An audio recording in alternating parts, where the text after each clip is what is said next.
68 años con dolor abdominal, ictericia, coluria con alteración de todo el perfil hepático y una ecografía hepatobiliar que muestra dilatación de la vía biliar intra y extrahepática sin que sea posible identificar la causa de la obstrucción. Se le realiza esta colangioresonancia que muestra evidentemente una estenosis importante de la vía biliar y dice que además hay una imagen dependiente del colédoco que condiciona la obstrucción.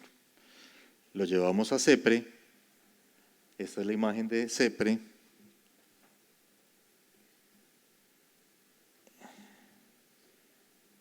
Y entramos con el coledocoscopio. Entonces entramos a la vía biliar. Estamos discutiendo ahorita, digamos que la colangioscopia es una herramienta súper importante en este momento para poder hacer cosas que antes no podíamos hacer, especialmente en estos casos de estenosis indeterminada de la vía biliar, porque nos permite aclarar. Como ustedes saben, el rendimiento en este momento de la citología y lo que teníamos que hacer anteriormente, pues no es el mismo que estar directamente ante la lesión.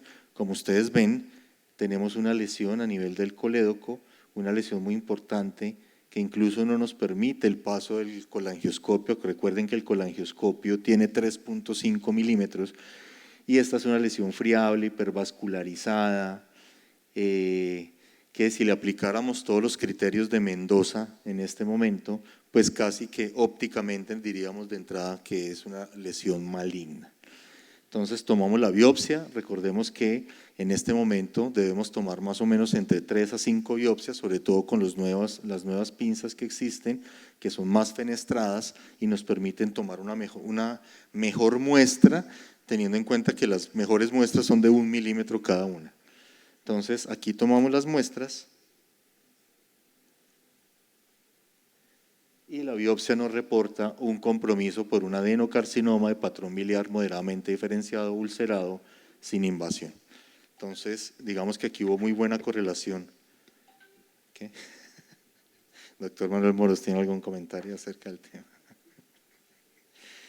Este es otro paciente muy parecido, una estenosis muy importante de la vía biliar. Mire la dilatación que tiene la vía biliar intrahepática y la extrahepática está casi que normal. Le hacen una ecoendoscopia que muestra un colédoco abajo muy pequeño, prácticamente normal. No pueden visualizar bien el colédoco proximal. Lo llevamos a una CEPRE, un Spyglass, y estos son los hallazgos.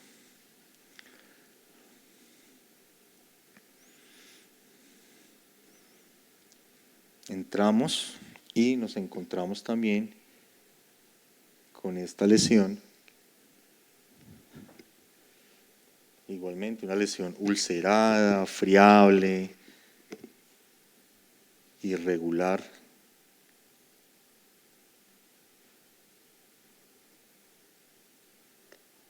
Lo voy a adelantar un poquito, ahí la están viendo un poquito mejor.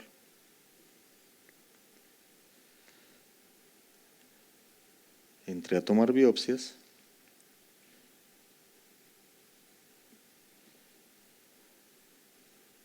Y posteriormente dejamos un stent.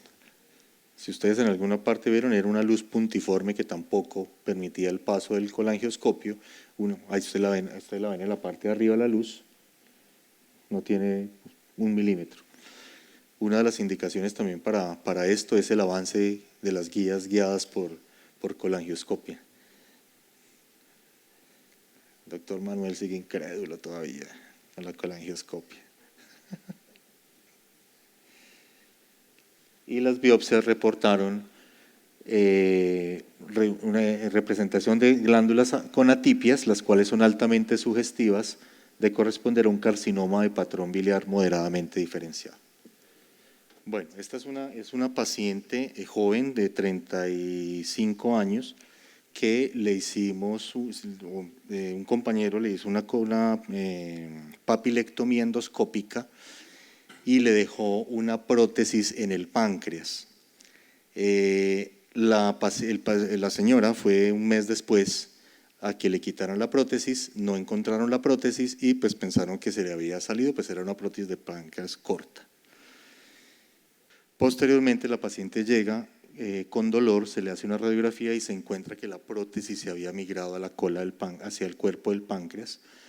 Entonces pues la pasaron por las técnicas convencionales, le intentaron sacar la prótesis en el páncreas con una canastilla de Dormia y tuvieron una perforación. Esta paciente estuvo muy mala, se pasó a cirugía, se le hizo la laparoscopia, drenajes, salió adelante y 3 meses después me la envían a mí para sacar la prótesis. Entonces entramos, recordemos que proximal a la prótesis, es decir, en la cabeza del páncreas, era un conducto completamente normal. Entonces pues no nos permitía la entrada del equipo, entonces decidimos hacer una dilatación de la papila a nivel del Wilson. Le hicimos una dilatación con balón que nos permitiera por lo menos entrar el Spy Scope. Ahí están ustedes viendo, haciendo la dilatación y posteriormente logramos entrar nuestro lente al conducto pancreático. Y llegamos al stent, retiramos la guía y ahora el reto era poder sacar ese stent. Entonces, recordemos que tenemos varios accesorios, tenemos canastillas y tenemos asas, son los únicos instrumentos que tenemos en Colombia para el colangioscopio, pinzas de biopsia, asa y canastilla. Lo intentamos sacar con un asa, que era lo que tenía disponible en ese momento. Recuerden que esta paciente ya había tenido una perforación. Abrimos el asa y empezamos a cazar aquí, a intentar coger ese stent. Varios intentos, no es fácil maniobrar ahí y se nos fue hacia la cola del páncreas. Entonces avanzamos un poco más, pero pues en la cola del páncreas el conducto pues no está tampoco dilatado. Allá se veía la punta. Hicimos la misma maniobra, pasamos nuevamente nuestra asa, tratando de enlazar ese dispositivo que lo teníamos migrado.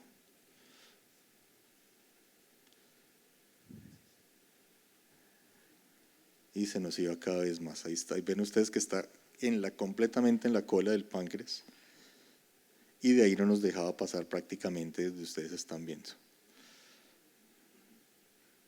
Haciendo maniobras, logramos avanzar otro poquito.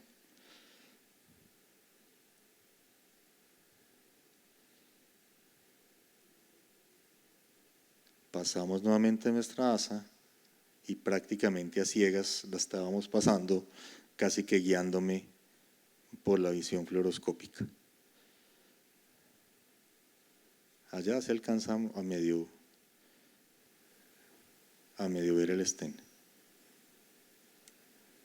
Logramos como acomodarlo de tal forma que lo pudiera enlazar.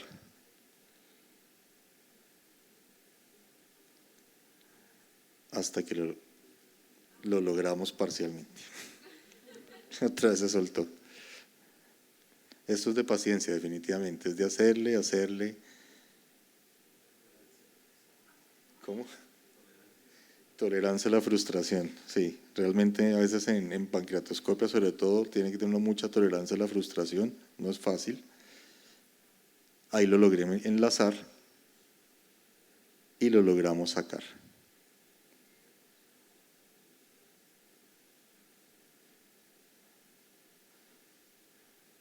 Ahí está cogido.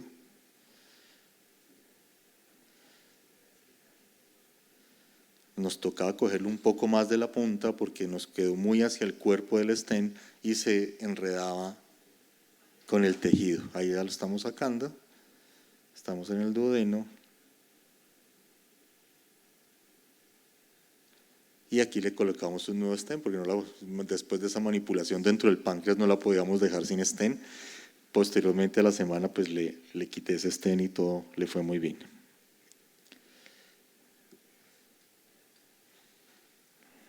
No me quiero robar el show, pero aquí tengo otro.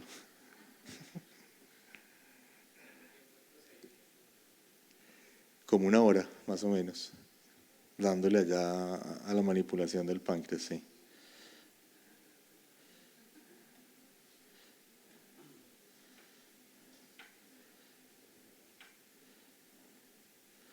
Este es otro paciente con una pancreatolitiasis. Usualmente es muy frecuente que cuando encontramos los cálculos en el páncreas, o sea, muy cerca a la papila, el conducto es completamente normal. Realmente la dilatación la tienes por detrás del cálculo. Entonces, si tenemos un conducto normal, teniendo en cuenta que el Wilson mide 3 a 5 milímetros, pues es muy frecuente que nos toque dilatar para poder entrar el SPY-Scope. Aquí pues no fue diferente, nos tocó dilatar, entramos el lente.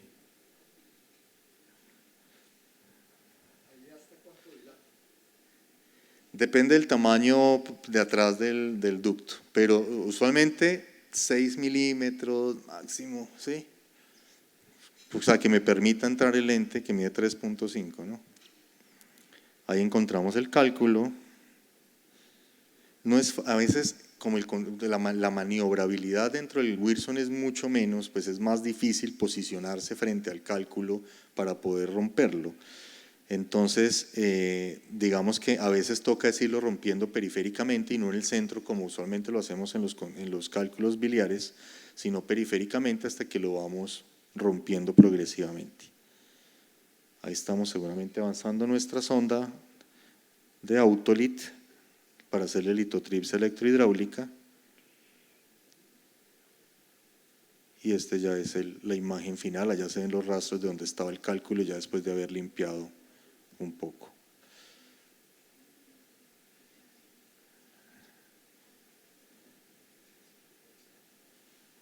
Y este último caso, un segundo, un paciente con un pólipo en el sigmoide, de esos que uno dice está fácil de quitar. Lo infiltré, aunque pues realmente era un pólipo pediculado, realmente no, pero bueno, lo infiltré y lo empecé a resecar sin mayor problema.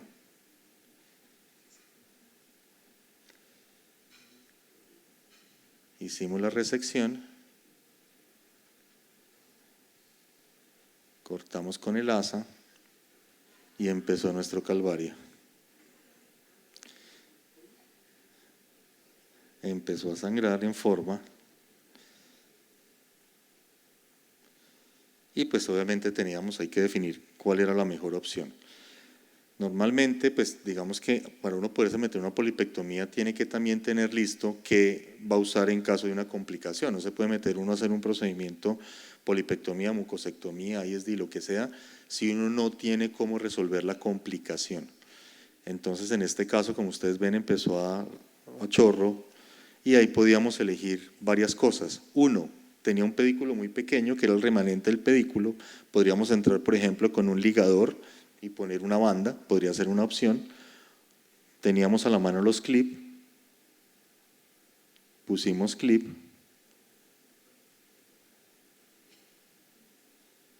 y uno dice, con un clip lo soluciono, pero no siempre en el mundo ideal es como uno piensa.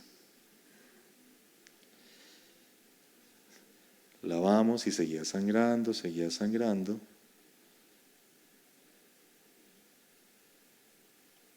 Mire, lo que era un solo clip que estábamos pensando, llevamos 3 y no podíamos todavía. Y de ñapa le encimamos un cuarto por si las moscas, porque allá no estaba sangrando.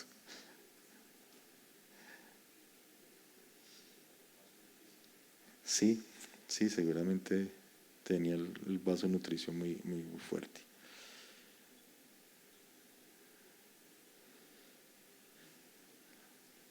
¿Quieren mostrar ustedes videos? No, ya les doy la palabra. Voy a compartir este último, que es lo que uno no quisiera que le pasara. Es un paciente, hombre, que tenía un CA del sigmoide con una obstrucción casi completa de la luz.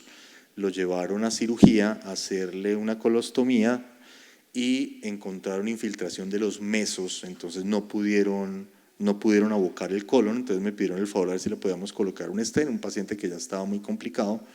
Entré a colocar el stent, logré franquear el sitio, logré pasar el stent de colon, felices porque no es fácil, logramos avanzar,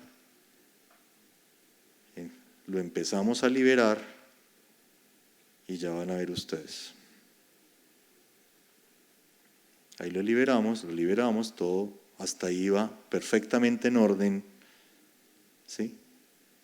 Lo logramos pasar, ubicamos y miren lo que está pasando detrás del stent.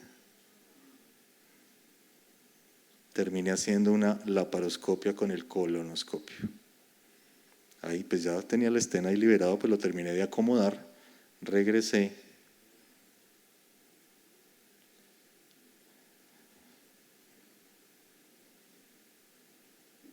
Y miren, terminemos en la cavidad abdominal. ¿Cómo? Quedó súper bien puesto el stent. Bueno, eso es lo que quería compartir con ustedes. Muchas gracias. ¿Ah? No, le hicimos cierre, acuérdense que tenía pues, la cavidad toda fibrosa, con carcinomatosis, con infiltración de los mesos, le hicimos cierre con clip, pero el paciente estuvo muy malito, hizo colección, tocó drenar después la colección percutánea, pero finalmente nunca se operó porque ese era el problema. Al comienzo no le pudieron hacer ni siquiera la colostomía. Bueno, no sé. Bueno, en este caso lo llamé coledocolitiasis difícil, opciones cuando no hay espigla, ¿sí? Es la realidad a la que nos enfrentamos los gastroenterólogos que ocasionalmente hacemos EPRE en provincia, como en San Gil, Socorro, donde no tenemos pues toda la instrumentación. Entonces este es un paciente de 75 años, hombre, ingresa por dolor abdominal ictericia, antecedentes ahí descritos, laboratorios, un perfil hepático alterado, bilirrubina total de 5, a expensas de la directa, una ecografía abdominal con una dilatación de la vía biliar. Pues esto ya configura un diagnóstico de una alta probabilidad de coledocolitiasis, entonces se definió llevar a CPRE. Esta es la colangiografía. Esta es la colangiografía del paciente, es un cálculo, pues si tenemos en cuenta que el diámetro del duodenoscopio son 14 milímetros, el diámetro transverso, pues es un cálculo que tiene un poco más de 14 milímetros, de hecho por ahí unos 16, configura el diagnóstico de coledocolitiasis difícil. Esta es la guía ASGE de manejo endoscópico de coledocolitiasis y pues ellos proponen entre las opciones para manejar esta condición la bilioplastia, ¿sí?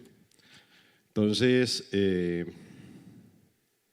además, bueno, ahí se logra ver, es una papila peridiverticular, un divertículo grande, que también pues, supone algo más de reto en el procedimiento. Entonces la canulamos, le hicimos un corte amplio y procedimos a hacer la bilioplastia. Entonces ahí estamos inflando el balón, un balón CRE. Acá pues es clave tener presente pues hasta dónde uno puede dilatar el balón, ¿no? Porque puede perforar la vía biliar. Entonces siempre pues lo que yo hago es que coloco una foto de la colangiografía que en principio hicimos y luego la dilatación del balón. A veces no tenemos la pistola que mide las atmósferas y pues lo tenemos que hacer a ojímetro, ¿cierto? Entonces ahí fuimos dilatando, mirando, que siempre ese divertículo ahí le generaba a uno algo de ansiedad, pero bueno.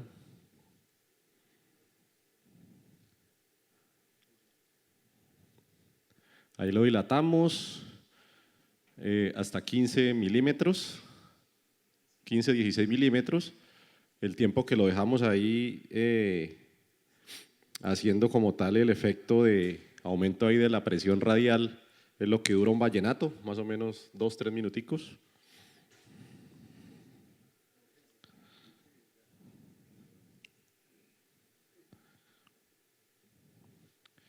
Y ya después viene el momento crucial. Entonces avanzamos un balón extractor y traccionamos y pues ahí vemos que se viene, ahí vemos que ya se despejó la vía biliar arriba y ahí sale ese cálculo gigante y pues se logró resolver y no tuvimos que hacerle ninguna instrumentación adicional. Y listo. Entonces la bilioplastia con balón CR es una alternativa eficaz en la resolución de la coledocolitiasis difícil y pues nos salva varias veces de esos casos complejos. Muy bien, gracias. Si uno lo quiere hacer como muy reglado, debería hacerlo siempre con la pistola que te mide las atmósferas para seguir las recomendaciones del fabricante, de la casa comercial, más que al ojo, que usted no sabe exactamente qué tanta presión le está. Creo, pues pensaría yo que tiene más riesgo de una complicación, una perforación. Bueno, hay momentos en los que uno no quiere estar de turno, especialmente cuando vienen casos sorpresa. Es una situación de sangrado emergente, como lo hice yo. La paciente 86 años, algo de lo que les había hablado en la charla anterior, un día de evolución de astenia y anemia, 2 episodios de matemesis, 2 episodios de melena, no lipotimias y no hay dolor torácico. A la paciente le hicieron una colecistectomía hace 32 años, pero dentro de su historia clínica ya había tenido un síndrome biliar obstructivo con colangitis asociada con una coleocolitiasis gigante que no se pudo resolver por una desproporción litopapilar y se le dejaron 2 stents con un drenaje y una colangitis. Esta era la colangiografía. Como ustedes ven, pues no se hizo un corte amplio de la papila. Según los registros fotográficos se le implantaron 2 stents, se ve el drenaje de la colangitis. Pero la paciente, su reingreso, con un sangrado digestivo, se realizan los estudios endoscópicos pertinentes y no hay estigmas de sangrado.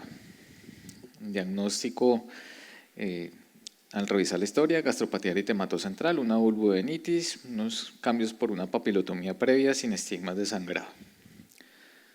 Entonces, una tarde me la encontré, doctor, la jefe, tengo una paciente para hacerle un control de un sangrado. Ok, perfecto. Reviso la historia clínica. Me llama la atención es que no hay ningún estigma de sangrado en la endoscopia. Y no me quedé con la duda. Páseme el duodenoscopio, visión lateral. Voy a intentar a ver si es que hay algún sangrado ahí.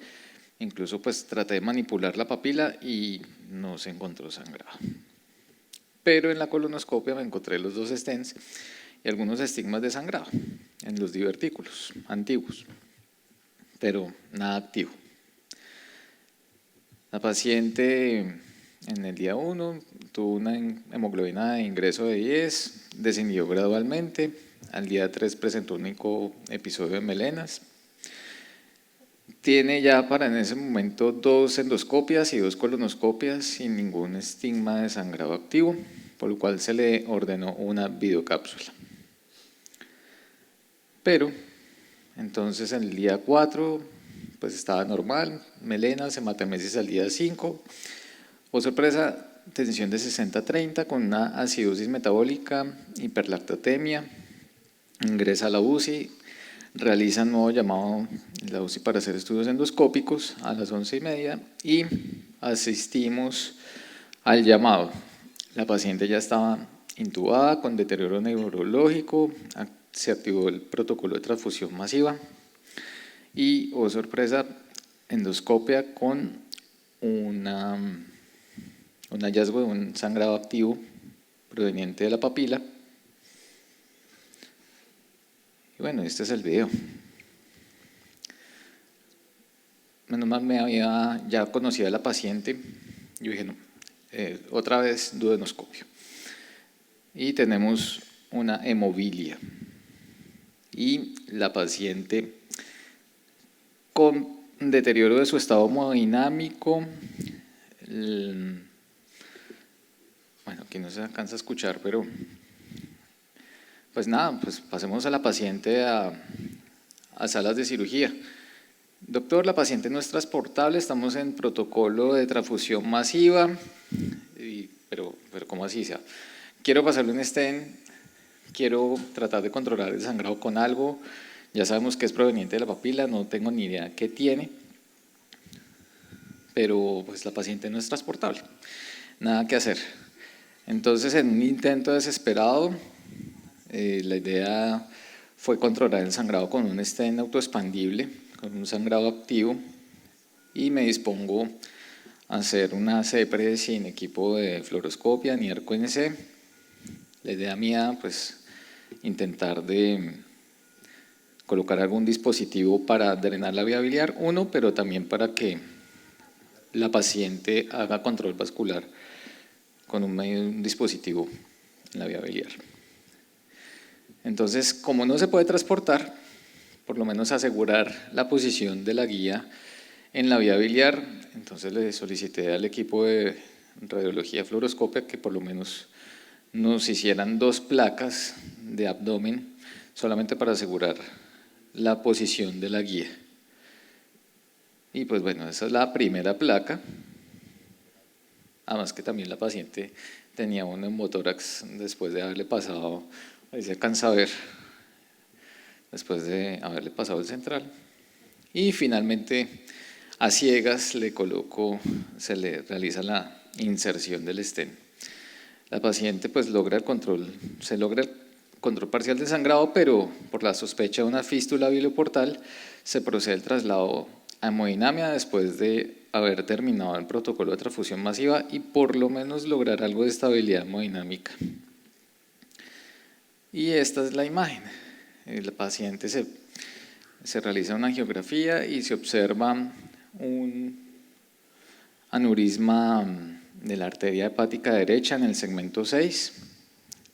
Se controla con sangrado activo y paso del medio contraste a la vía biliar. Y se realiza el control por medio de un coils. Bueno, este era el escenario un poco dantesco, pero después veo la paciente y afortunadamente pues tenemos felicidad en la consulta. Hay que recordar que ahora los sangrados, las hemovilias son de causa iatrogénica, antes eran más que todo explicados por trauma, haciendo una revisión de la literatura. Y la paciente pues ya tenía su antecedente de una colangitis, lo cual puede generar mayor riesgo de la formación de aneurismas o pseudoaneurismas. Y bueno, no olvidar los medios diagnósticos que están a la mano, siempre hacer una buena historia clínica, contar con un muy buen equipo multidisciplinario y nunca subestimar las ayudas diagnósticas porque mire, bastaron 2 placas de abdomen como para asegurar la posición del stent. No todo está escrito y pues hay que tener creatividad sobre la marcha. Muchas gracias. Este caso al lado de los que ustedes han hecho pues una pendejada, ¿no? Entonces, no esperaba salir Juan David con capa y toda la vaina ahí. No, Carlos, primero felicitarlo porque si así van a ser los eventos en su presidencia, le va a ir muy bien y nos va a ir muy bien a los gastroenterólogos. Este evento ha estado muy, muy interesante.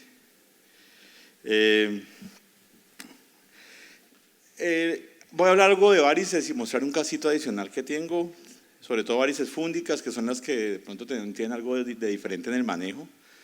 Presente el 20% a 30% de los pacientes con hipertensión portal. El problema de esas varices es que matan mucho, son el 50% de mortalidad asociada a esas varices. Tenemos unas opciones terapéuticas, todavía nos hace miedo tratarlas con cianoacrilato porque los equipos están caros y el sistema no está muy potente que digamos ahora, entonces, pero tenemos opciones, están el cianoacrilato, la doble terapia, que es lo que debe hacerse, y bueno, las opciones por ecoendoscopia que la evidencia ha mostrado que funcionan mucho mejor o por lo menos son en algo superiores a las opciones de inyección directa. Los métodos, los trabajos los han mostrado, funcionan mejor cuando inyectamos cianoacrilato a través de un ecoendoscopio que a través de una inyección directa. Ojo, ¿no? Eso no significa que no hay que hacer la inyección directa, toca hacer la inyección directa porque si tenemos eso es lo que toca hacer. Pero el escenario agudo de sangrado activo es el escenario ideal para la inyección directa y si hay la oportunidad de hacer inyección con doble método por ecoendoscopia también sirve.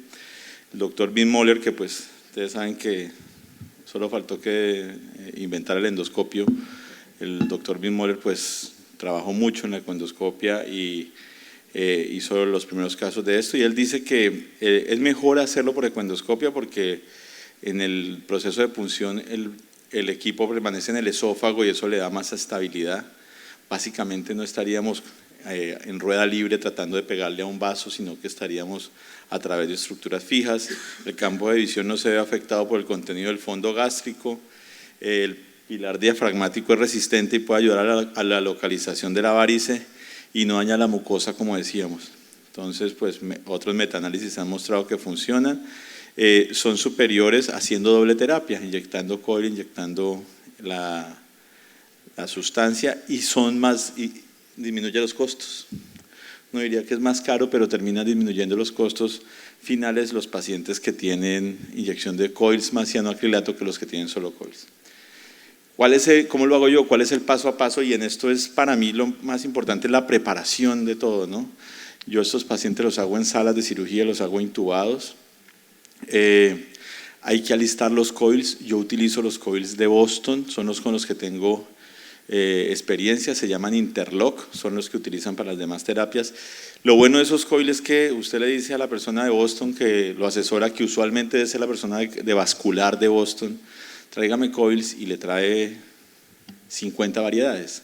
¿Y por qué es importante? Porque las longitudes, los tamaños del coil cuando se enrosca termina siendo importante.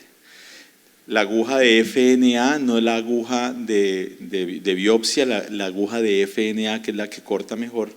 El fondo lleno de agua, siempre lo hago así. La búsqueda del vaso nutricio, ahora voy a ponerles un video de cómo se demora uno haciendo eso, pero quizás el paso más importante. Siempre hay que medir la varice para saber qué coil le voy a poner. Y hay una medida que dice, la medida del ancho del coil debe ser la medida de la varice en milímetros por 1.2, y la medida del largo del coil debe ser la medida del ancho de la varice por 2. Y eso pues hay que tenerlo en cuenta. Uno se va un poquito más arriba siempre en la medida del ancho, como que en la cabeza dice, para que quede más apretadito, pero no, pues no hay nada que lo sustente. Siempre con fluoroscopia, yo todavía hago flebografía.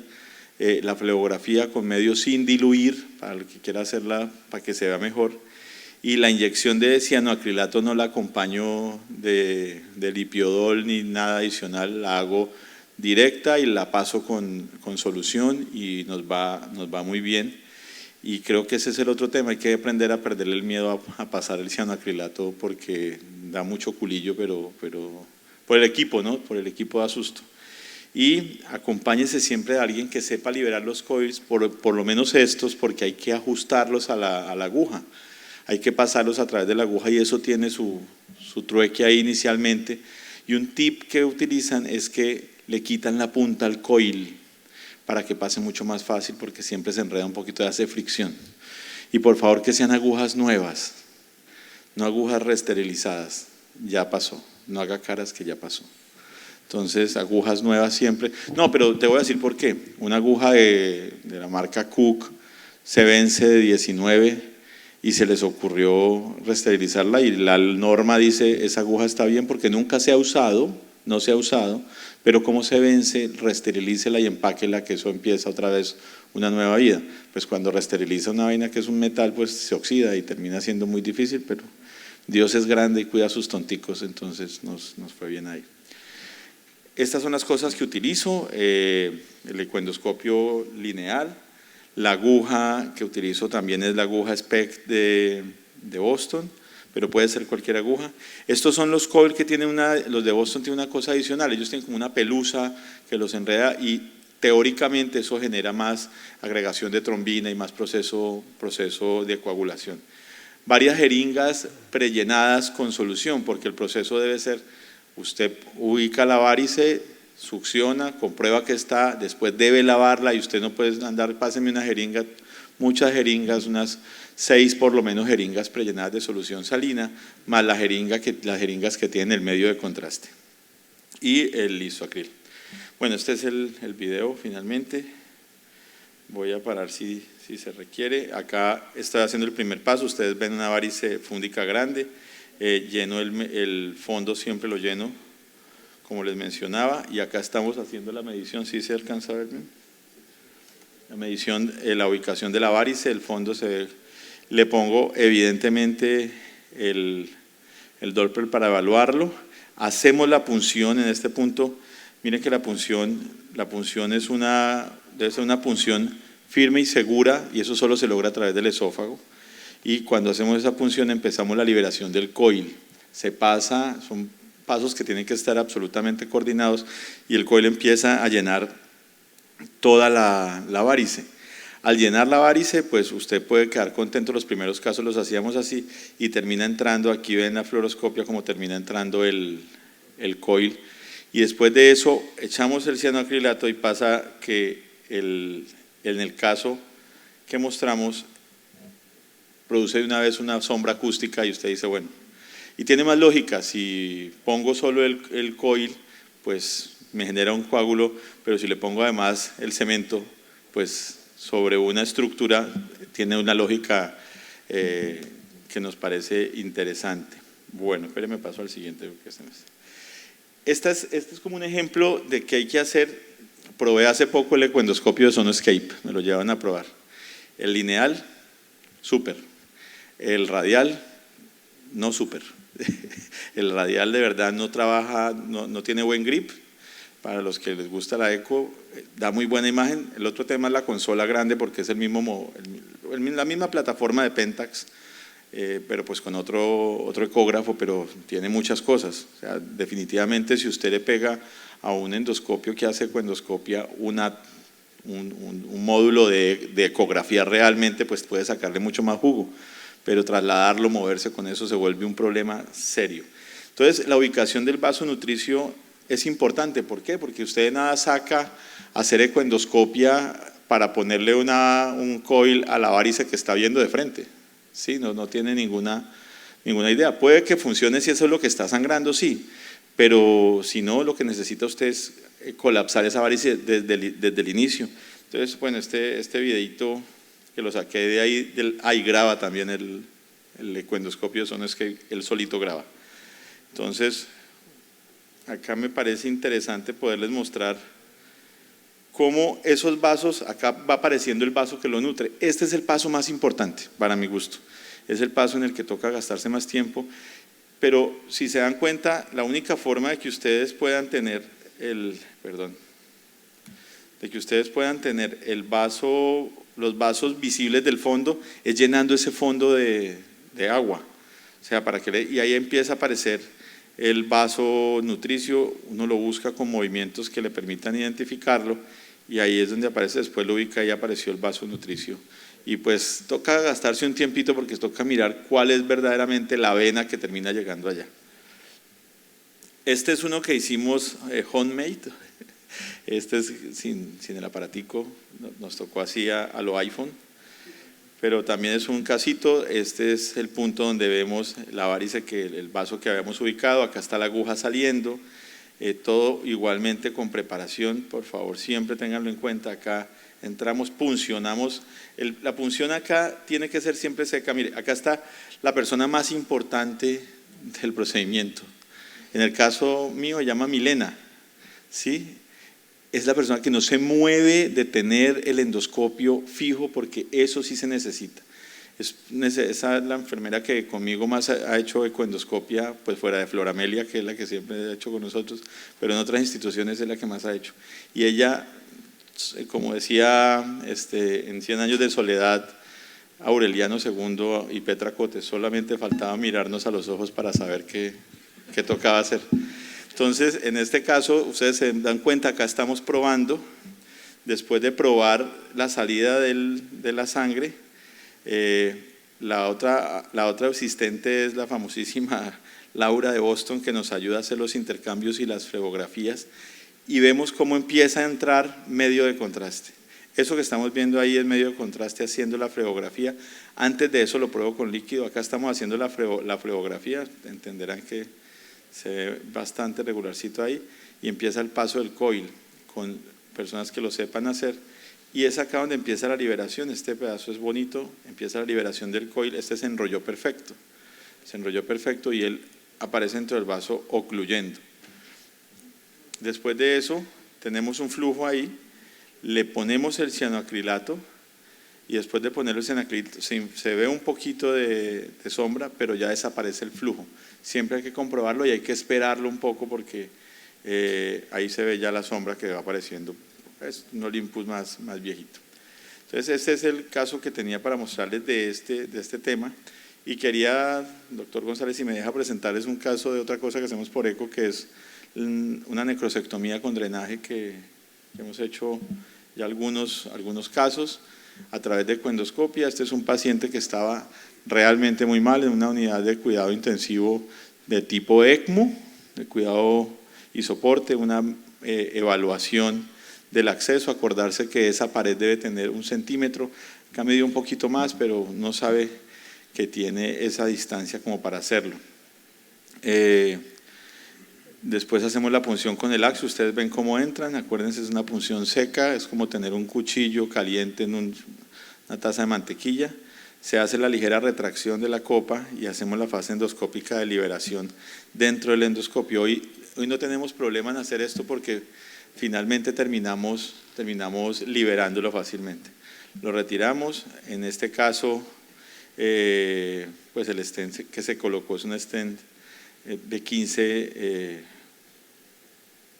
por 20, lo dilatamos con un balón de CRE en el mismo proceso porque el paciente estaba muy crítico, lo dilatamos ahí mismo, usualmente esperamos a un segundo tiempo, por ahí 2-3 días, lo dilatamos con el balón para poder darnos un poquito de margen y por lo menos que empezara a fugar, a liberar toda la material purulento que presentaba. Por fortuna empezó a liberarlo fácilmente y empezamos a hacer el proceso que también no está escrito, no todo está a favor de él, que es yo les inyecto una solución solución salina más agua oxigenada como método de desinfección y lavado que le hacemos a los pacientes. La evidencia ni lo aporta ni lo soporta, pero como decimos siempre, si a mí me va bien y no le estoy haciendo daño al paciente y no me cuesta mayor cosa, lo hacemos y la verdad me va bien con eso. Entonces no lo he dejado de hacer. Después de eso, esto ya es momentos de drenaje, de limpieza, nos hemos metido varias veces, ya uno empieza a ver que el tejido está mucho mejor y lo importante de eso es ver que empiece, como dicen los cirujanos, hasta cuándo hago necrosectomía, hasta que sangre, ¿no? Cuando empieza a sangrar ya sabemos que haya acabado la necrosis y que sigue habiendo tejido vivo. Entonces, bueno, hacemos la limpieza, después de eso nuevas revisiones, usualmente ingreso a revisarlo al principio cada 2 días y después cada 3 días volvemos a revisar. Miren que el tejido del inicial a este está mucho mejor. Ha hecho un poquito de inclusión el tejido sobre el axios, pero sin mayores problemas ni dificultades para retirarlo, realmente fue muy cercano. Yo le hago antes de retirarlo usualmente una ecoendoscopia al borde para ver si hay algún vaso que esté ahí, pero tampoco está indicado todas las veces. Eso toca revisarlo y seguirlo, mi querido doctor González. Y ya, yo creo que eso es. Bueno, muchas gracias, era tarde que tenemos.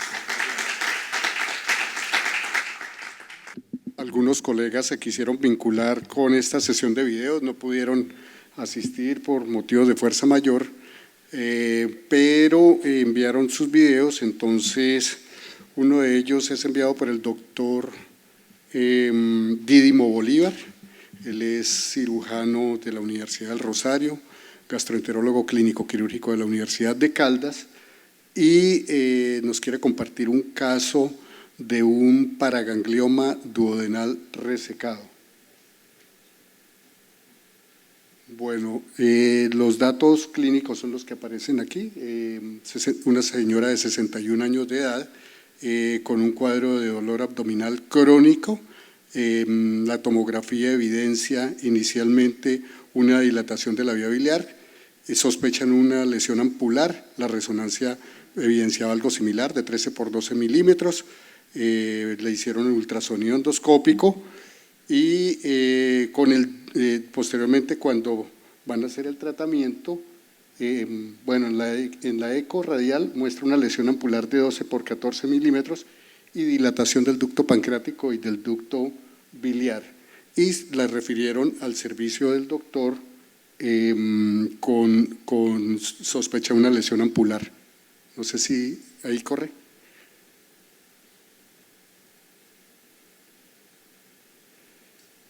durante la duodenoscopia, durante el ultrasonido endoscópico lineal, él refiere a la aparición de esa masa que comprometía hasta la segunda, tercera ecocapa del duodeno. La papila la observó respetada, entonces con la visión endoscópica del duodeno, del equipo, considera que más que lesión ampular, se trata de una lesión de la pared duodenal. Ahí se observa el ducto biliar principal, el ducto pancreático, los dos dilatados.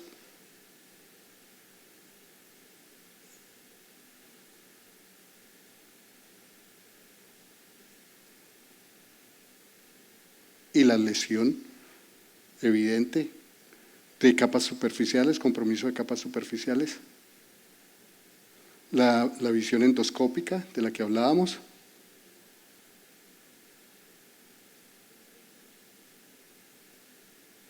Y una lesión que respeta la papila. La papila se observó ahí al fondo, que no está comprometida.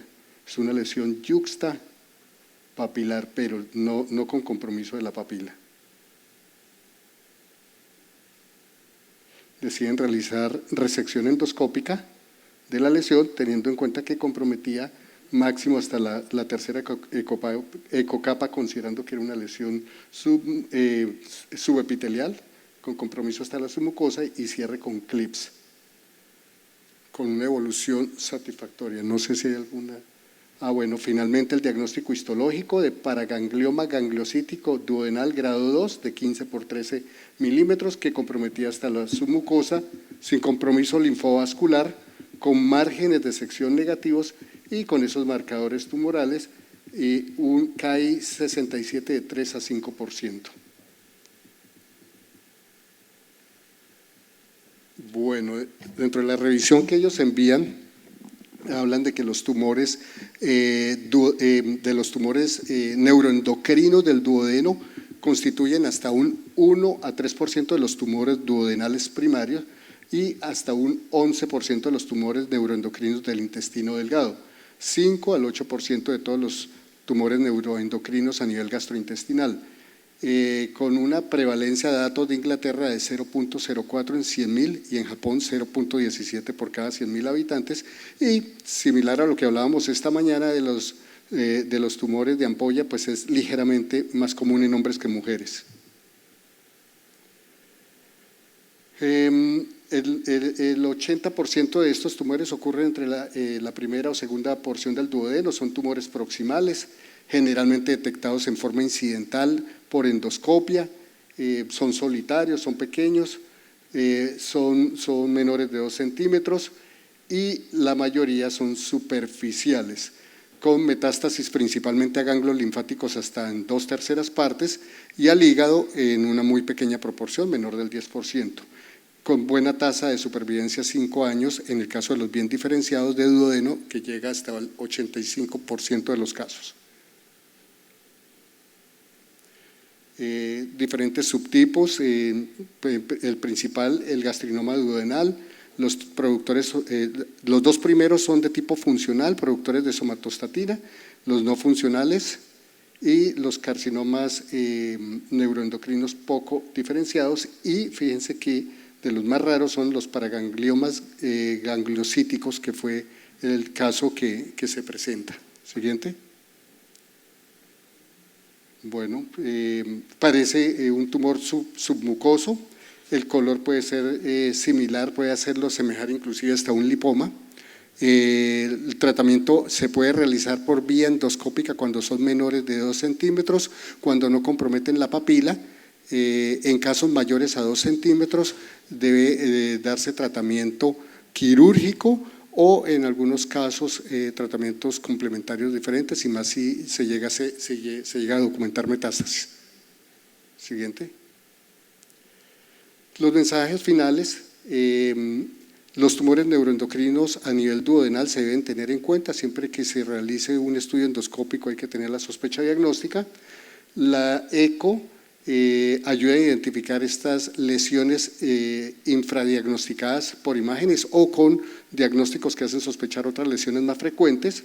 Es esencial para el estudio de la papila y descartar que se trate de un compromiso papilar y debe ser obligatoria antes de una ampulectomía para evitar procedimientos erróneos. La ecoendoscopia además ayuda a estadificar y a definir si es posible realizar un procedimiento mínimamente invasivo como el endoscópico. Bueno, dice el doctor que este podría ser el primer caso resecado en Colombia, entonces está documentándolo mejor. Quería compartirlo el día de hoy.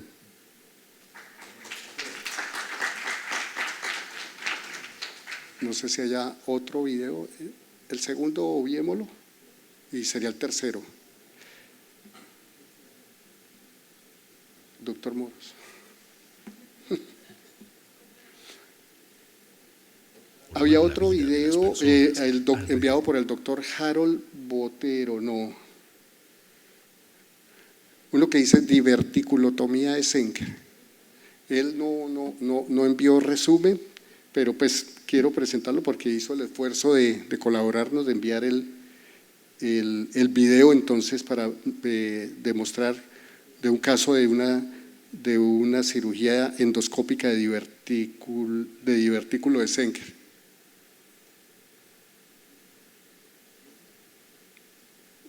Ahí está con título, dice diverticulotomía de Senker.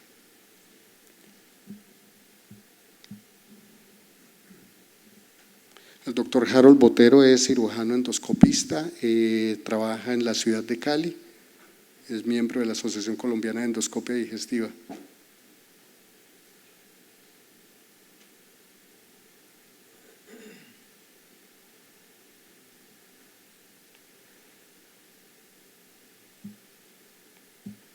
¿O será que lo pasamos desde acá?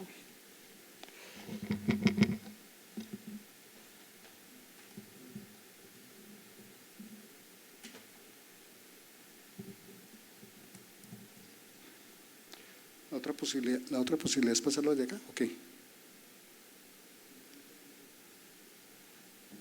Bueno, allí estamos observando el divertículo, la luz esofágica.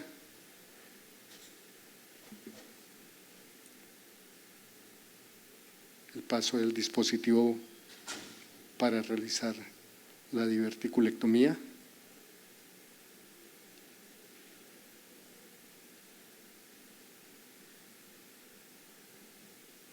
Lo envió sin mayor edición, entonces pues podemos ahí observar toda la dificultad que puede llegar a tener.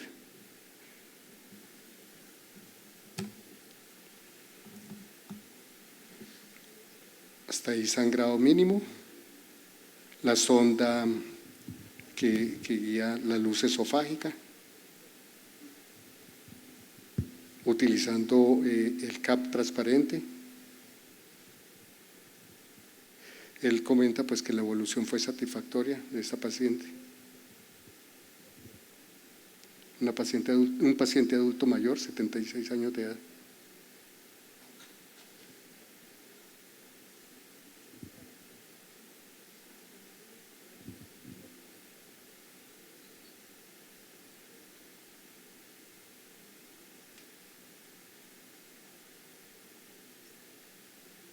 Hasta ahí pues lo más prominente que se ha visto es el corte de la mucosa, de pronto algo de fibras al fondo.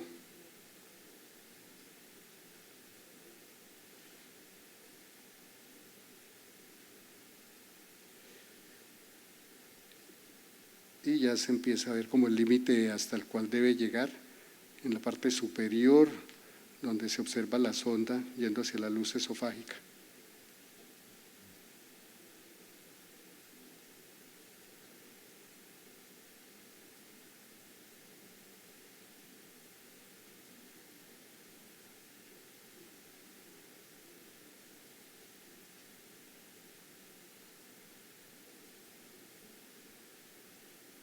Prácticamente queda totalmente dividido el tabique. Se observa un paso del equipo de endoscopia con mayor facilidad ya hacia la luz esofágica.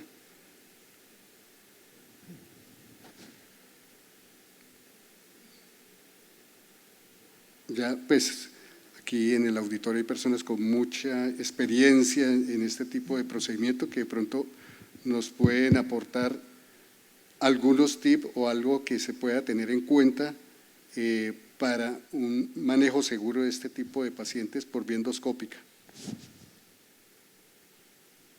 No sé, Carlos, ¿algún Sí, comentario? pues, a ver, digamos que hay varias formas de hacerlo, así como lo está haciendo el doctor Botero, que es abordar directamente el tabique y hacer la resección de las fibras.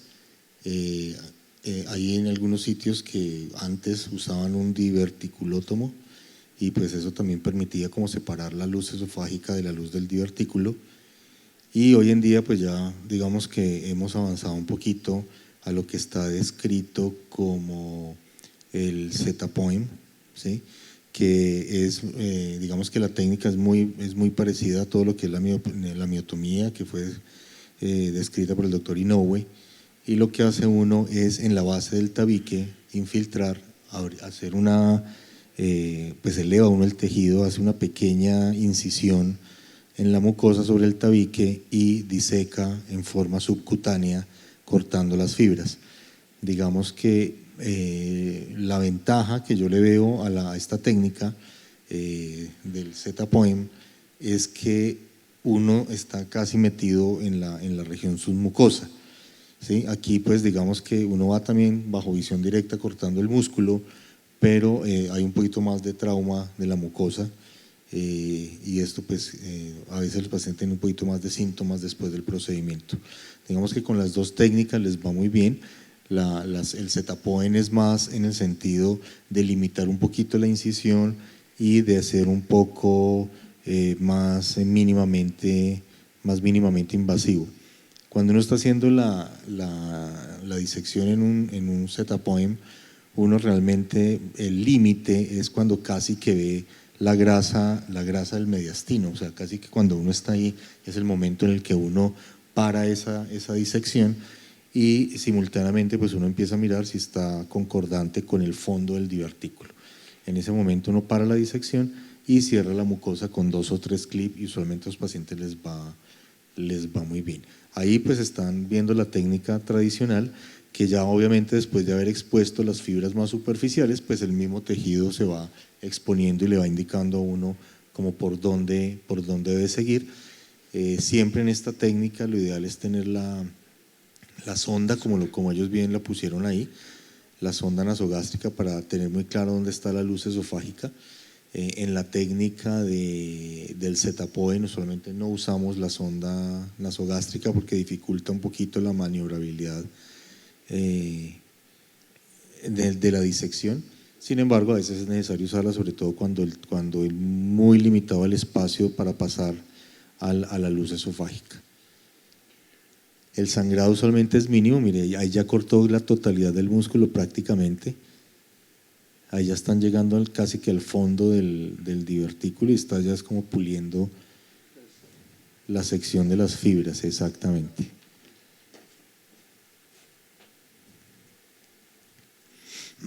Digamos que en manos expertas, pues este es un procedimiento cuando se usa la técnica tradicional que no dura más de 40, 45 minutos máximo, incluso menos. En el Z-Poem es un poquito más dispendioso porque uno tiene que hacer una tunelización para poder llegar hasta las fibras del tabique.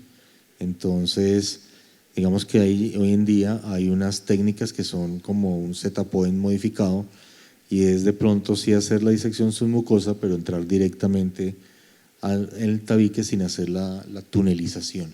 Eso ahorra un poquito de tiempo, ahorra un poquito el tema de daño de la mucosa y permite un cierre un poco más fácil.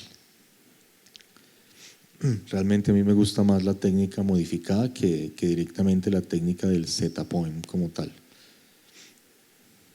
Si quieres podemos adelantarlo. Yo creo que está ya casi al final,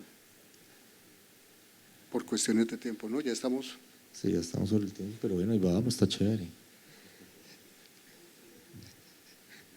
Faltan las doctoras, además, de hecho están que pasan videos allá. ¿Ah, sí?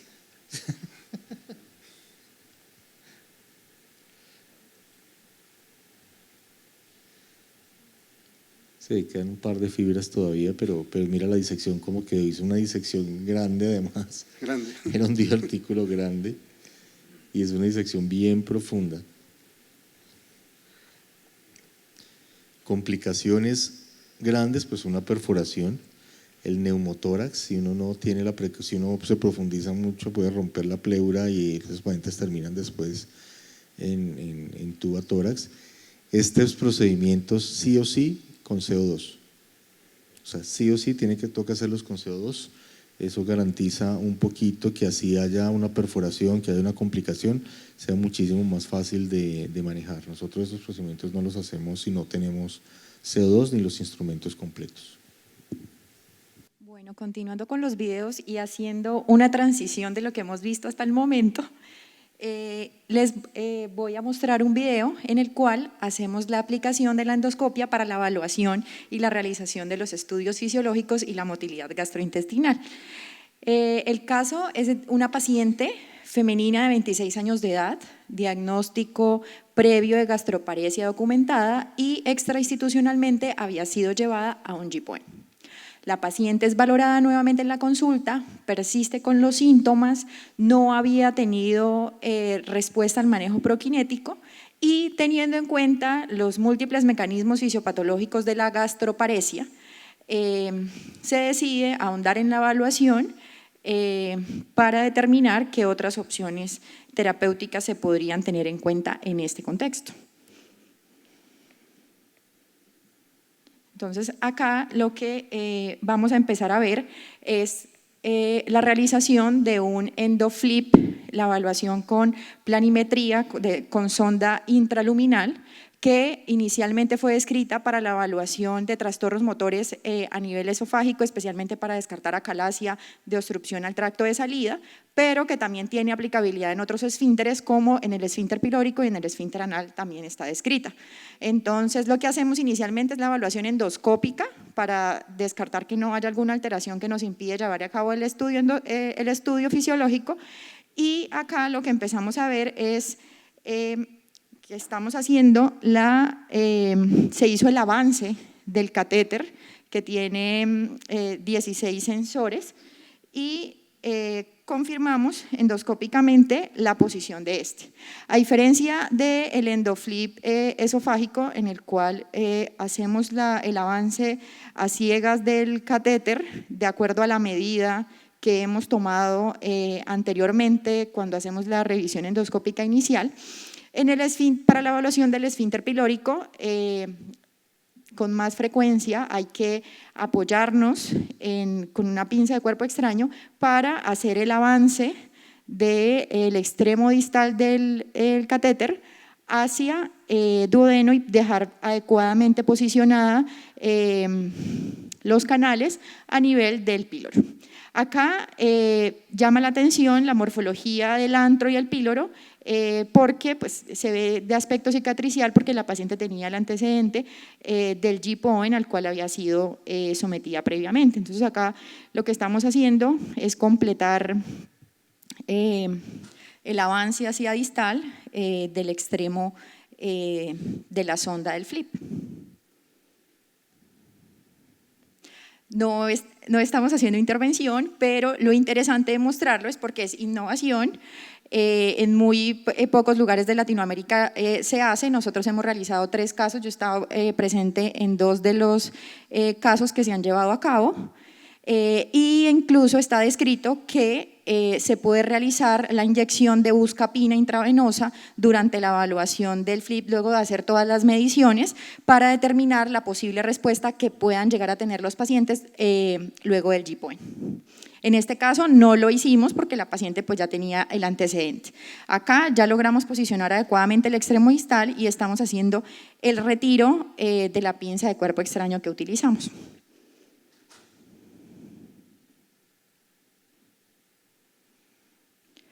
Dejamos posicionado el catéter, utilizamos el catéter de los 16 sensores que se utiliza para esófago. La técnica para píloro originalmente está escrita con una sonda que es diferente, que tiene 12 sensores, pero pues nosotros tenemos disponibilidad de este con el cual hacemos la evaluación. Y acá lo que empezamos a ver es cómo se realiza la insuflación del catéter, lo hacemos de forma progresiva, iniciamos con 10 y hacemos el avance de 10 en 10 hasta llegar a 50. A diferencia del flip de píloro que lo llevamos hasta 70 la evaluación, en estómago los valores que tienen mayor relevancia son 40 y 50 mililitros. Entonces acá ya vemos cómo quedó insuflado el balón. Una vez se hacen las mediciones, el catéter, perdón, hacemos la disminución paulatina de la distensión de este para la posterior extracción. ¿Esto para qué? Entonces, hacemos de manera simultánea la evaluación y el análisis del diámetro y la distensibilidad como las dos métricas principales que nos van a determinar si pues, la gastroparesia del paciente está asociada con hipertonía del píloro. En este caso, encontramos que los valores estaban dentro de límites normales. Estos parámetros están en construcción en la evidencia, no están estandarizados de la misma forma para este momento histórico como sí lo están los de esófago. Entonces, quería mostrarles, estas son las gráficas de la planimetría y acá en la parte inferior vemos una zona de del gráfico de calor de mayor presión para documentar la contracción. A los 30, a los 40, el diámetro la paciente lo tenía en 9.5 y la distensibilidad en 3.71, que estaba dentro de lo que se considera como límites normales. A los 50 mililitros. Y pues se consideró que la paciente, el problema, mejor dicho, dentro de la fisiopatología de los síntomas asociados a la gastroparesia, pues no estaban ya relacionados con la hipertonía del esfínter pilórico. Muchas gracias.